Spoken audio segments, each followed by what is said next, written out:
ನಮಸ್ಕಾರ ಆತ್ಮೀಯ ವೀಕ್ಷಕರೇ. ಇವತ್ತಿನ ರೀಡಿಂಗಲ್ಲಿ ನಿಮ್ಮ ಪಾರ್ಟ್ನರ್, ನಿಮ್ಮ ವ್ಯಕ್ತಿಯ ಮನಸ್ಸಿನಲ್ಲಿ ಏನಿದೆ ಅನ್ನೋದನ್ನು ತಿಳ್ಕೊಳ್ಳೋಣ. ಇದೊಂದು ಜನರಲ್ ರೀಡಿಂಗ್ ಆಗಿರುತ್ತೆ. ನಿಮಗೆ ರೆಸನೇಟ್ ಆದರೆ ಮಾತ್ರ ಈ ಒಂದು ರೀಡಿಂಗ್ನ ವಾಚ್ ಮಾಡೋದಕ್ಕೆ ಕಂಟಿನ್ಯೂ ಮಾಡ್ತೀರಾ. ಅದರ್ವೈಸ್ ನೀವು ಪರ್ಸ್ನಲ್ ರೀಡಿಂಗ್ನ ಬುಕ್ ಮಾಡ್ಕೊಳ್ಬಹುದು.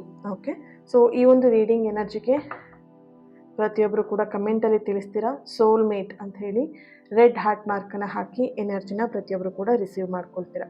ಓಕೆ, ಹಾಗೆ ಇದೊಂದು ಜನರಲ್ ರೀಡಿಂಗ್. ನಿಮಗೆ ಪರ್ಸ್ನಲ್ ರೀಡಿಂಗ್ ಬೇಕಿದ್ರೆ ಕಾಂಟ್ಯಾಕ್ಟ್ ಮಾಡಿ ಪರ್ಸ್ನಲ್ ರೀಡಿಂಗ್ನ ಬುಕ್ ಮಾಡ್ಕೊಳ್ಬಹುದು. ಎಸ್, ರೀಡಿಂಗ್ ಸ್ಟಾರ್ಟ್ ಮಾಡೋಣ. ಅದಕ್ಕೂ ಮುಂಚೆ ಈ ರೀಡಿಂಗ್ ನಿಮ್ಮವರೆಗೆ ತಲುಪಿದೆ ಅಂತ ಹೇಳಿದರೆ you are really blessed. So ಹಾಗಾಗಿ ಯೂನಿವರ್ಸಿಗೆ 3 ಟೈಮ್ಸ್ ಮನಸ್ಸಿಂದನೇ ಥ್ಯಾಂಕ್ ಯೂನ ಹೇಳಿ. ಈ ಒಂದು ರೀಡಿಂಗ್ ನನ್ನವರೆಗೆ ತಲುಪಿಸಿದ್ದಕ್ಕೆ thank you so much universe ಅಂತ ಹೇಳಿ. ನೀವೆಷ್ಟು ಗ್ರ್ಯಾಟಿಟ್ಯೂಡ್ ಆಗಿರ್ತೀರ ನಿಮ್ಮ ಲೈಫಲ್ಲಿ, ಅಷ್ಟನ್ನು ಅತಿ ಹೆಚ್ಚಾಗಿ ನೀವು ನಿಮ್ಮ ಲೈಫಲ್ಲಿ ಪಡ್ಕೊಳ್ತೀರ. ಓಕೆ, ನೆನಪಿರಲಿ. ರೀಡಿಂಗ್ ಸ್ಟಾರ್ಟ್ ಮಾಡೋಣ. ಈಗ ಯಾವ ವ್ಯಕ್ತಿಯ ಮನಸ್ಸಲ್ಲಿ ನಿಮ್ಮ ಬಗ್ಗೆ ಏನಿದೆ ಅಂತ ಯೋಚನೆ ಮಾಡ್ತಾ ಇದ್ದೀರಾ, ಅಂದರೆ ಯಾವ ವ್ಯಕ್ತಿ ಬಗ್ಗೆ ತಿಳ್ಕೊಳ್ಬೇಕಂತ ಇದ್ದೀರಾ, ಆ ವ್ಯಕ್ತಿ ಹೆಸರನ್ನು ಮನಸ್ಸಲ್ಲೇ 3 ಸಲ ಹೇಳ್ಕೊಳ್ಳಿ. ಈ ಕ್ಯಾಂಡಲ್ ವ್ಯಾಕ್ಸ್ ರೀಡಿಂಗಲ್ಲಿ ಏನು ಬರುತ್ತೆ ಎನರ್ಜಿ ಚೆಕ್ ಮಾಡೋಣ. ಈ ಫ್ಲೇಮ್ ನೋಡ್ತಾ ಅವ್ರ ಹೆಸರನ್ನ ಮನಸ್ಸಲ್ಲೇ 3 ಸಲ ಹೇಳ್ಕೊಳ್ಳಿ.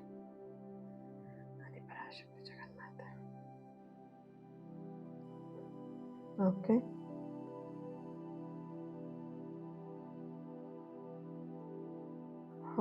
ನೈಸ್.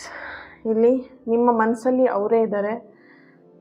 ನಿಮ್ಮ ಮನಸ್ಸಲ್ಲಿ ಅವರಿಗೆ ಬಿಟ್ಟು ಬೇರೆಯವರಿಗೆ ಜಾಗ ಇಲ್ಲ. ಇಲ್ಲಿ ಎಲ್ಲೋ ಒಂದು ಕಡೆ ನಿಮಗೆ ನಿಮ್ಮ ಮನೆಯಲ್ಲಿ ಫೋರ್ಸ್ ಮಾಡ್ತಿರ್ಬೋದು, ಬೇರೆ ಮದುವೆ ಮಾಡ್ಕೋ ಅಥವಾ ಬೇರೆ ಸಂಬಂಧನ ನೋಡ್ತಾ ಇದ್ದೀನಿ ಅಥವಾ ಬೇರೆ ಸಂಬಂಧನ ನೋಡೋಣ, ಈ ಥರದೆಲ್ಲ ನಿಮಗೆ ಹೇಳ್ತಾ ಇರ್ಬೋದು. ಬಟ್ ನಿಮ್ಮ ಮನಸ್ಸಲ್ಲಿ ಅವರಿಗೆ ಒಂದು ಒಳ್ಳೆ ಜಾಗವನ್ನು ಕೊಟ್ಟಿದ್ದೀರಾ. ಓಕೆ, ಪ್ರೀತಿಯಿಂದ ಅವರಿಗೋಸ್ಕರ ಕಾಯ್ತಿರುವಂತಹ ಎನರ್ಜಿ ಕೂಡ ಇದೆ ಇಲ್ಲಿ.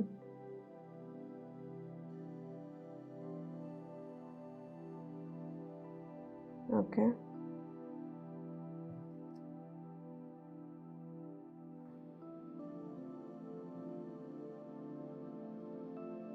ನಿಮ್ಮ ಬಗ್ಗೆ ಅವರೆಲ್ಲ ಒಂದು ಕಡೆ ಗಂಭೀರವಾಗಿ ಯೋಚನೆನ ಮಾಡ್ತಿರುವಂತಹ ಒಂದು ಎನರ್ಜಿ ಇದೆ ಇಲ್ಲಿ. ನಿಮ್ಮ ಪರ್ಸನ್ ಎನರ್ಜಿ ಕನೆಕ್ಟ್ ಮಾಡಿದಾಗ ಇಲ್ಲಿ ಒಂದು ಬರ್ಡ್, ಹಕ್ಕಿಯ ಒಂದು ಸೈನ್ ನಿಮಗಿಲ್ಲಿ ಸಿಗ್ತಾ ಇದೆ. ಓಕೆ,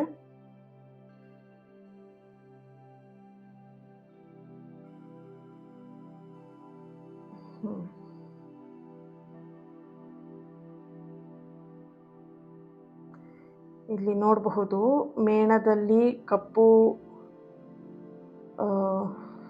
ಇಲ್ಲಿ ಓಕೆನಾ, ಆ ಮೇಣದ ಜೊತೆಗೆ ಕಪ್ಪು ಬಣ್ಣದ ಒಂದು ಆಕಾರ ಕೂಡ ಇಲ್ಲಿ ಬರ್ತಾ ಇದೆ. ಅವರ ಕುಟುಂಬದ ಕಡೆಯಿಂದ ಅಥವಾ ಅವರ ಕೆಲಸದ ಒತ್ತಡದಿಂದ ಅವರೆಲ್ಲೋ ಒಂದು ಕಡೆ ಮೌನ ಆಗಿದ್ದಾರೆ ಅನ್ನುವಂತಹ ಒಂದು ಎನರ್ಜಿಯಲ್ಲಿ ಸ್ಟ್ರಾಂಗ್ ಆಗಿ ಬರ್ತಿದೆ. ಆದರೆ ಅವರಿಲ್ಲಿ ಫ್ಯಾಮಿಲಿಲಾಗಿರಬಹುದು ಅಥವಾ ಈ ಒಂದು ಪ್ರೀತಿ ಬಗ್ಗೆ ಆಗಿರಬಹುದು ಒಂದು ಒಪ್ಪಿಗೆನ ಪಡಿಬೇಕು, ಪ್ರಸ್ತಾಪವನ್ನು ಮಾಡಬೇಕು ಅನ್ನೋಂತಹ ಒಂದು ಎನರ್ಜಿ ಅವರ ಎನರ್ಜಿಲಿ ಬರ್ತಾ ಇದೆ. ಮದುವೆ ವಿಷಯದಲ್ಲಿ ಅವರು ಫ್ಯಾಮಿಲಿಯಲ್ಲಿ ಮಾತಾಡಬೇಕು, ಮದುವೆ ಪ್ರಸ್ತಾಪವನ್ನು ತರಬೇಕು.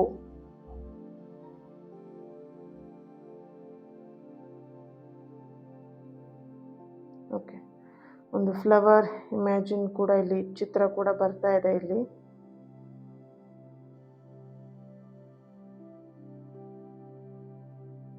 ಸೊ ಅವ್ರ ಮನಸ್ಸಲ್ಲಿ ನಿಮ್ಮ ಬಗ್ಗೆ ಏನಿದೆ, ನಿಮ್ಮ ಜೊತೆಗೊಂದು ಫ್ಯಾಮಿಲಿ ಥರ ಅವ್ರು ಇಲ್ಲಿ ನೋಡ್ತಾ ಇದ್ದಾರೆ.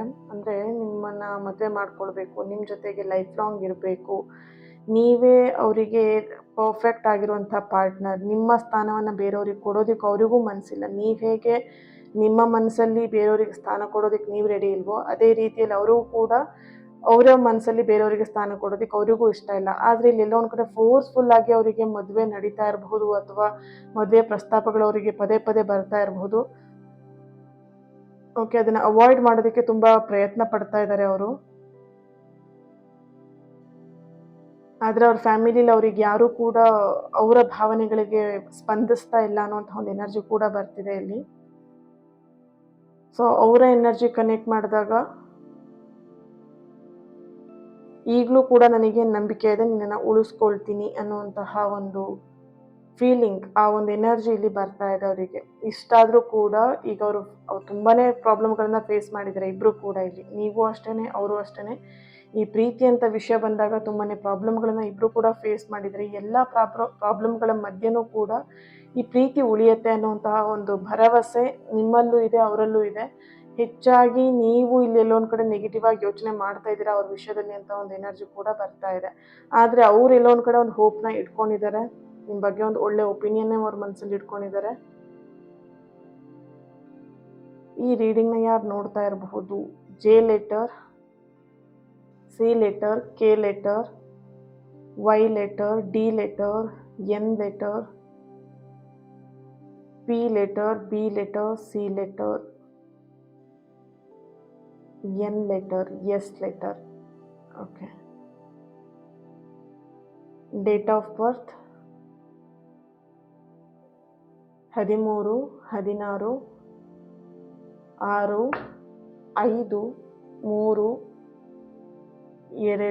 6, 5, 3, 2, 19, 8, 30, 23, 25. ಓಕೆ.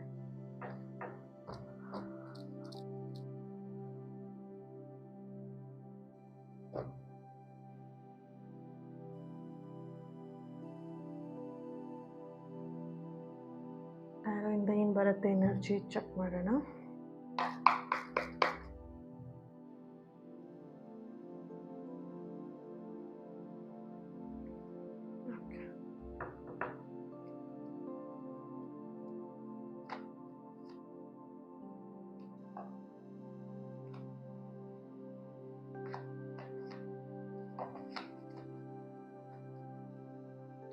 ಕ್ವೀನ್ ಆಫ್ ಪೆಂಟಿಕಲ್ ಬರ್ತಿದೆ.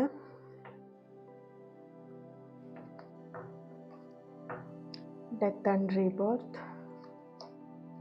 10 ಆಫ್ ಕಪ್ಸ್ ನೋಡ್ಬೋದು.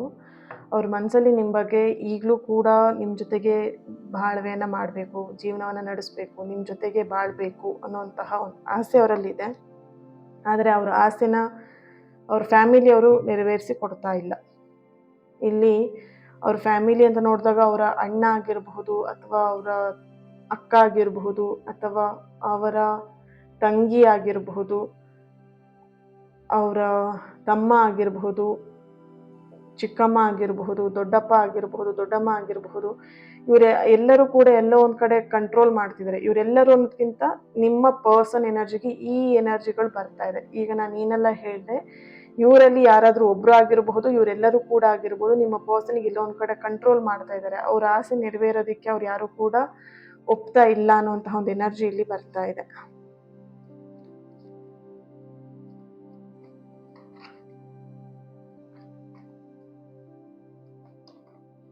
ನೋಡ್ಬೋದು 9 ಆಫ್ ಸಾರ್ಡ್ಸ್.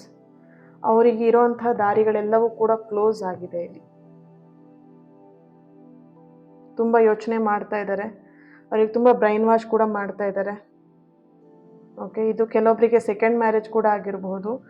ನಿಮಗೆ ಆಲ್ರೆಡಿ ನಿಮಗೆ ಅಥವಾ ನಿಮ್ಮ ಪರ್ಸನಿಗೆ ಮದುವೆ ಆಗಿರಬಹುದು, ಅಥವಾ ನಿಮಗೆ ಮದುವೆ ಆಗಿರ್ಬೋದು, ಹಸ್ಬೆಂಡ್ ಅಥವಾ ವೈಫ್ ಇಲ್ಲದೆ ಇರಬಹುದು, ಡಿವೋರ್ಸ್ ಆಗಿರಬಹುದು, ಅಥವಾ ಡೆತ್ ಆಗಿರಬಹುದು. ಈ ಥರದ ಎನರ್ಜಿ ಕೂಡ ಬರ್ತಿದೆ. ಎಲ್ಲೋ ಒಂದು ಕಡೆ ಸಮಾಜದ ವಿಷಯದಲ್ಲಿ ನೋಡಿ ಬೇಡ ಅನ್ನುವಂತಹ ಎನರ್ಜಿಲಿ ತುಂಬ ಬರ್ತಿದೆ. ಆ್ಯಂಡ್ ಕ್ಯಾಸ್ಟ್ ಬೇರೆ ಇದೆ ಅನ್ನೋಂಥದ್ದು ಕೂಡ ಇದೆ ಇಲ್ಲಿ. ಆ್ಯಂಡ್ ಏಜ್ ಡಿಫ್ರೆನ್ಸ್ ಇದೆ ಅಂತಲೂ ಕೂಡ ಎನರ್ಜಿ ಬರ್ತಿದೆ ಇಲ್ಲಿ.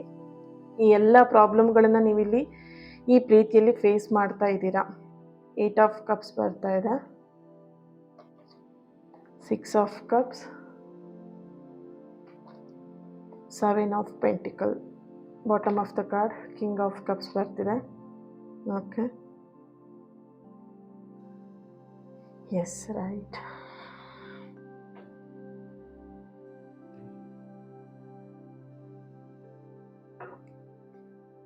ಇಲ್ಲಿ ನೋಡಬಹುದು bottom of the card king of cups ಬರ್ತಿರೋದ್ರಿಂದ ಇಲ್ಲಿ ಎನರ್ಜಿ ತುಂಬಾ ಹೈ ಎನರ್ಜಿ ಬರ್ತಿದೆ.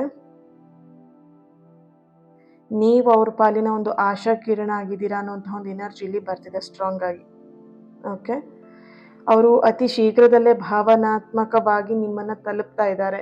ಯಾಕೆ ಅಂತ ಹೇಳಿದ್ರೆ ಅವ್ರಿಗೆ ಇಲ್ಲಿ ಅವ್ರನ್ನ ತುಂಬ ಇಲ್ಲಿ ಅವ್ರ ಫ್ಯಾಮಿಲಿಯಲ್ಲಿ ತುಂಬ ಟಾರ್ಚರ್ ಕೂಡ ಮಾಡ್ತಿರ್ಬೋದು, ಅಥವಾ ಅವ್ರು ಎಲ್ಲೋ ಒಂದು ಕಡೆ ಆ ಫ್ಯಾಮಿಲಿಯಲ್ಲಿ ಪ್ರಾಬ್ಲಮ್ಗಳನ್ನ ಫೇಸ್ ಮಾಡ್ತಾ ಇದ್ದಾರೆ, ಅಥವಾ ಕೆಲವೊಂದಷ್ಟು ವಿಷಯಗಳಲ್ಲಿ ಅವರು ಹೇಳ್ಕೊಳಕ್ಕಾಗದೇ ಇರೋವಷ್ಟು ಅವರಿಗೆ ನೋವು ತಗೊಳ್ತಾ ಇದ್ದಾರೆ. ಸೊ ಆ ಎಲ್ಲ ನೋವುಗಳನ್ನ ನಿಮ್ಮ ಹತ್ರ ಶೇರ್ ಮಾಡ್ಕೊಳ್ತಾರೆ ವೆರಿ ಸೂನ್ ಅನ್ನೋಂಥ ಒಂದು ಎನರ್ಜಿ ಕೂಡ ಬರ್ತಾ ಇದೆ ಅಲ್ಲಿ. ಭಾವನಾತ್ಮಕವಾಗಿ ನಿಮ್ಮನ್ನು ಅವರು ರೀಚ್ ಮಾಡ್ತಾರೆ, ನಿಮ್ಮನ್ನು ತಲುಪ್ತಾರೆ ಅನ್ನೋಂಥ ಒಂದು ಎನರ್ಜಿ ಕೂಡ ಬರ್ತಿದೆ. ಅವ್ರ ಮನಸ್ಸಲ್ಲಿ ಕೇವಲ ಆಕರ್ಷಣೆ ಇಲ್ಲ ನಿಮ್ಮ ಬಗ್ಗೆ, ಓಕೆನಾ. ಕ್ವೀನ್ ಆಫ್ ಪೆಂಟಿಕಲ್ ಬರ್ತಿದೆ ಅಲ್ವಾ. ಸೊ ನಿಮ್ಮ ಬಗ್ಗೆ ಏನೋ ಒಂದು ಆಕರ್ಷಣೆ ಆಗಲಿ ಅಥವಾ ನಿಮ್ಮ ಹತ್ರ ಏನೋ ಒಂದು ಇದೆ ಅಂತ ಹೇಳಿ ಅವ್ರು ಇಲ್ಲಿ ನಿಮ್ಮನ್ನ ಇಷ್ಟಪಡ್ತಾ ಇಲ್ಲ. ಇಲ್ಲಿ ಅವರ ಎನರ್ಜಿಗೆ ನೋಡಿದಾಗ ನಿಮ್ಮ ಜೊತೆಗೆ ಒಂದು ಸುಂದರವಾಗಿರುವಂಥ ಜೀವನವನ್ನು ನಡೆಸಬೇಕು ಅನ್ನೋಂಥ ಆಸೆ ಇದೆ ಇಲ್ಲಿ ನೋಡಬಹುದು. 10 ಆಫ್ ಕಪ್ಸ್ ಬರ್ತಿರೋದ್ರಿಂದ ಇಲ್ಲಿ ಅವರು ಎಲ್ಲೋ ಒಂದು ಕಡೆ ಕೇವಲ ಸರಿಯಾದ ಸಮಯಕ್ಕೋಸ್ಕರ ಕಾಯ್ತಾ ಇರುವಂತಹ ಒಂದು ಎನರ್ಜಿ ಕೂಡ ಇದೆ ಇಲ್ಲಿ ನೋಡ್ಬೋದು. 7 ಆಫ್ ಪೆಂಟಿಕಲ್. ಓಕೆ, ನಿಮ್ಮಲ್ಲಿ ಏನೋ ಒಂದಿದೆ, ಅಥವಾ ನೀವು ತುಂಬ ಚೆನ್ನಾಗಿದ್ದೀರಾ ನೋಡೋಕ್ಕೆ, ಅಥವಾ ನಿಮ್ಮ ಹತ್ರ ಒಳ್ಳೆ ಕೆಲಸ ಇದೆ, ಅಥವಾ ನಿಮ್ಮ ಹತ್ರ ಒಳ್ಳೆ ಫ್ಯಾಮಿಲಿ ಇದೆ ಆ್ಯಂಡ್ ದುಡ್ಡು ಮಾಡಿದ್ದೀರಾ. ಈ ಥರದ ವಿಷಯದಲ್ಲಿ ಅವರು ನಿಮ್ಮನ್ನು ಆಕರ್ಷಣೆ ಮಾಡ್ತಾಯಿಲ್ಲ, ಅಥವಾ ನಿಮಗೆ ಅವ್ರು ಅಟ್ರಾಕ್ಟ್ ಆಗಿಲ್ಲ. ಜಸ್ಟ್ ಇಲ್ಲಿ ನೋಡ್ತಾ ಇರುವಂತಹ ಎನರ್ಜಿ ತುಂಬ ಸ್ಟ್ರಾಂಗ್ ಆಗಿ ರಿಪೀಟ್ ಆಗಿ ಕ್ಯಾಂಡಲ್ ಬ್ಯಾಕ್ಸಲ್ಲೂ ಬರ್ತಿತ್ತು, ಇದರಲ್ಲೂ ಕೂಡ ಬರ್ತಾ ಇದೆ ನೋಡ್ಬೋದು. 4 days ವೆರಿ ಇಂಪಾರ್ಟೆಂಟ್ ಕಾಣಿಸ್ತಾ ಇದೆ ಅಂತ ಅಂದ್ಕೊಳ್ತೀನಿ. 4 days, 4 hours, 4 minutes, 4 weeks, 4 month very very important ಇದೆ ಈ ಒಂದು ರಿಲೇಷನ್ಶಿಪ್ಪಿಗೆ. Okay, S. ಇಲ್ಲಿ ಒಂದು ವಿಷಯ ಹೇಳ್ತೀನಿ. ಒಬ್ಬ ಹುಡುಗ ಪ್ರತಿನಿತ್ಯ ಲೈಬ್ರರಿಯಲ್ಲಿ ಒಂದು ಹುಡುಗಿನ ನೋಡ್ತಾ ಇರ್ತಾನೆ. ಇಬ್ಬರು ಕೂಡ ಒಂದೇ ಟೇಬಲ್ ಮೇಲೆ ಕುಳಿತುಕೊಂಡು ಬುಕ್ಸ್ನ ಓದ್ತಾ ಇರ್ತಾರೆ. ಆದರೆ ಒಂದು ಅದೇ ರೀತಿಯಾಗಿ ಈಗ ಒಂದೇ ಲೈಬ್ರರಿಯಲ್ಲಿ ಒಂದೇ ಹುಡುಗ ಹುಡುಗಿ ಅವರಿಬ್ಬರು ಏನು ಮಾಡ್ತಿರ್ತಾರೆ, 3 ವರ್ಷದವರೆಗೆ ಇಬ್ಬರು ಕೂಡ ಮಾತಾಡಲ್ಲ. ಡೈಲಿ ಒಬ್ರನ್ನೊಬ್ರು ನೋಡ್ತಾರೆ, ಒಂದೇ ಟೇಬಲ್ ಮೇಲೆ ಕುತ್ಕೊಳ್ತಾರೆ, ಬುಕ್ಸನ್ನ ಓದ್ತಾರೆ, ಸುಮ್ಮನೆ ಅವ್ರು ಬುಕ್ಸ್ ಓದಿದ್ಮೇಲೆ ಮನೆಗೆ ಹೋಗ್ತಾರೆ. ಓಕೆನಾ. 3 yearsವರೆಗೆ ಅವ್ರು ಅದೇ ರೀತಿಯಾಗಿ ಮಾಡ್ತಿರ್ತಾರೆ. ಒಂದು ಮಾತನ್ನು ಕೂಡ ಆಡ್ತಾ ಇರಲ್ಲ ಅವರು. ಹುಡುಗಿ ಮನ್ಸಲ್ಲಿ ಹುಡುಗಿ ಅನ್ಕೊಳ್ತಾಳೆ, ಈ ಹುಡುಗನಿಗೆ ನನ್ನ ಮೇಲೆ ಎಲ್ಲೋ ಒಂದು ಕಡೆ ಇಷ್ಟ ಇಲ್ಲ ಅಂತ ಅನ್ಸುತ್ತೆ. ಡೈಲಿ ಬರ್ತಾನೆ, ನೋಡ್ತಾನೆ, ಬುಕ್ಸ್ ಓದ್ಕೊಳ್ತಾನೆ, ಹೋಗ್ತಾನೆ. ಬಟ್ ಏನಾದರೂ ಇಷ್ಟ ಇದ್ದಿದ್ರೆ ನನ್ನ ಜೊತೆ ಮಾತಾಡ್ತಿದ್ದಲ್ವ, ಇಷ್ಟ ಇಲ್ಲ ಅಂತ ಅನ್ಸುತ್ತೆ ಅಂತ ಹೇಳ್ಬಿಟ್ಟು ಆ ಹುಡುಗಿ ಮನ್ಸಲ್ಲಿ ಅನ್ಕೊಳ್ತಾಳೆ. ಆಗ ಅನ್ಕೊಂಡು ಪ್ರತಿ ಸಲನೂ ಅವಳು ಆ ಥರ ಅನ್ಕೊಂಡು ಹೋಗ್ತಾ ಇರಬೇಕಿದ್ರೆ, ಅವಳು ಹೋದ್ಮೇಲೆ ಅವನೇನು ಮಾಡ್ತಾ ಇರ್ತಾನೆ ಅಂತ ಹೇಳಿದ್ರೆ, ಅವಳು ಕುತ್ಕೊಂಡಿದ್ದಂತಹ ಕುರ್ಚಿ ಮೇಲೆ ಆ ಕುರ್ಚಿ ಹತ್ರ ಹೋಗ್ಬಿಟ್ಟು ದಿನ ಹೋಗಿ ಒಂದೊಂದು ಗುಲಾಬಿನ ಇಟ್ಟು ಬರ್ತಾ ಇರ್ತಾನೆ. ಕೊನೆಯ ದಿನದಲ್ಲಿ ಆ ಹುಡುಗಿ ಹೇಳ್ತಾಳೆ, ಒಂದು ಚೀಟಿಲಿ ಬರೆದಿಟ್ಬಿಟ್ಟು ಹೋಗಿರ್ತಾಳೆ, ನನ್ನ ಗುಲಾಬಿಗಾಗಿ ಅಲ್ಲ, ನಿನ್ನ ಧ್ವನಿಗಾಗಿ ಕಾಯ್ತಾ ಇದ್ದೆ ಅಂತ ಹೇಳ್ಬಿಟ್ಟು ಅವಳು ಆ ಚೀಟಿಲಿ ಬರೆದಿರ್ತಾಳೆ. ಸೊ ಇಲ್ಲಿ ಯಾವ ಥರ ಅಂತ ಹೇಳಿದ್ರೆ, ನಿಮ್ಮ ಪಾರ್ಟ್ನರ್ ಕೂಡ ಇಲ್ಲಿ ಆ ಹುಡುಗನಂತೆಯೇ ಇರಬಹುದು. ಅವರು ಮೌನ ಪ್ರೀತಿಯ ಅಭಾವವಲ್ಲ, ಇಲ್ಲಿ ಬದಲಾಗಿ ಹೇಳಲಾಗದಂತಹ ಭಾವನೆಗಳ ಒಂದು ಸಾಗರನೇ ಜಾಸ್ತಿ ಇದೆ ಅನ್ನೋಂಥ ಒಂದು ಎನರ್ಜಿ ಇಲ್ಲಿ ಬರ್ತಾ ಇದೆ. ಇಲ್ಲಿ ಅವ್ರಿಗೆ ಹೇಳ್ಕೊಳಕ್ಕೆ ತುಂಬಾ ವಿಷಯಗಳಿದೆ, ಬಟ್ ಅವ್ರಿಗೆ ಹೇಳ್ಕೊಳಕ್ ಆಗ್ತಾ ಇಲ್ಲ. ಒಂದು ಪರಿಸ್ಥಿತಿ ಅವ್ರನ್ನ ಅಡ್ಡ ಮಾಡ್ತಿದೆ, ಇನ್ನೊಂದು ಅವರಿಗೆ ನೀವೆಲ್ಲೋ ಒಂದು ಕಡೆ ಸ್ಪಂದಿಸ್ತಾ ಇಲ್ಲ ಅನ್ನೋಂಥ ಒಂದು ಎನರ್ಜಿ ಕೂಡ ಬರ್ತಿದೆ. ಅವ್ರನ್ನ ನೀವು ಕರೆಕ್ಟಾಗಿ ಅರ್ಥ ಮಾಡ್ಕೊಳ್ತಾ ಇಲ್ಲ, ಅವ್ರ ಬಗ್ಗೆ ನೀವೆಲ್ಲ ಒಂದು ಕಡೆ ಸ್ವಲ್ಪ ನೆಗೆಟಿವ್ ಆಗಿ ಕೂಡ ಯೋಚನೆ ಮಾಡ್ತಿರುವಂಥ ಒಂದು ಎನರ್ಜಿ ಕೂಡ ಇಲ್ಲಿ ಬರ್ತಾ ಇದೆ. ಸೊ ನೆನಪಿರ್ಲಿ, ಸಮಯ ಬರಲಿ, ಮೌನ ಖಂಡಿತವಾಗಿ ಅದು ಮುರಿಯುತ್ತೆ. ಅಲ್ಲಿವರೆಗೆ ನೀವು ತಾಳ್ಮೆಯಿಂದ ಇರಿ. ಓಕೆ, ಪ್ರತಿಯೊಬ್ಬರು ಕೂಡ ಈ ಒಂದು ರೀಡಿಂಗಿಗೆ ಓಕೆ 1 minute ಏಂಜಲ್ ಗೈಡೆನ್ಸ್ ಬರುತ್ತೆ, ಏನೊಂದು ಚೆಕ್ ಮಾಡೋಣ.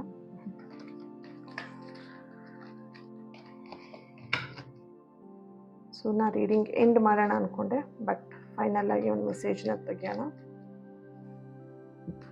ಏಂಜಲಿಂದ ಏನು ಗೈಡೆನ್ಸ್ ಬರುತ್ತೆ ಅಂತ.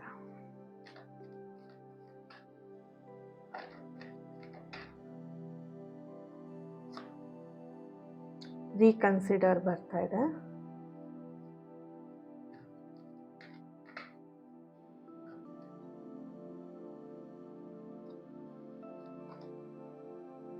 Within the next few months. So ಇಲ್ಲಿ 4 ಎನರ್ಜಿ ಬರ್ತಿದೆ. ಸೊ 4 ವೀಕ್ಸ್ ನಿಮಗೆ ತುಂಬಾ ಇಂಪಾರ್ಟೆಂಟ್ ಇದೆ. 4 minutes ಕೂಡ ತುಂಬಾ ಇಂಪಾರ್ಟೆಂಟ್ ಅಂತ ಇಲ್ಲಿ ಬರ್ತಾ ಇದೆ. ಓಕೆ,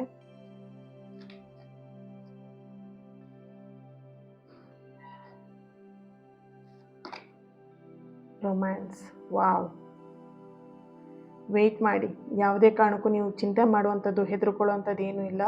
ನಿಮ್ಮ ಪರ್ಸನ್ ಏನು ಸಮಸ್ಯೆಯಲ್ಲಿ ಸಿಗಾಕೊಂಡಿದ್ದಾರೆ, ಆ ಸಮಸ್ಯೆಯಿಂದ ಅವ್ರು ವೆರಿ ಸೂನ್ ಹೊರಗೆ ಬರ್ತಾರೆ.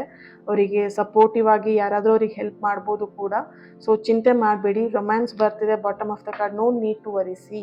ಎಷ್ಟು ಕ್ಲಿಯರ್ ಆಗಿ ಆನ್ಸರ್ ನಿಮಗೆ ಸಿಗ್ತಾ ಇದೆ. ಏಂಜಲ್ ಮೆಸೇಜ್ ಕೂಡ ಬರ್ತಾ ಇದೆ. ಯಾವುದೇ ಕಾರಣಕ್ಕೂ ನೀವು ಚಿಂತೆ ಮಾಡೋದಕ್ಕೆ ಹೋಗಬೇಡಿ.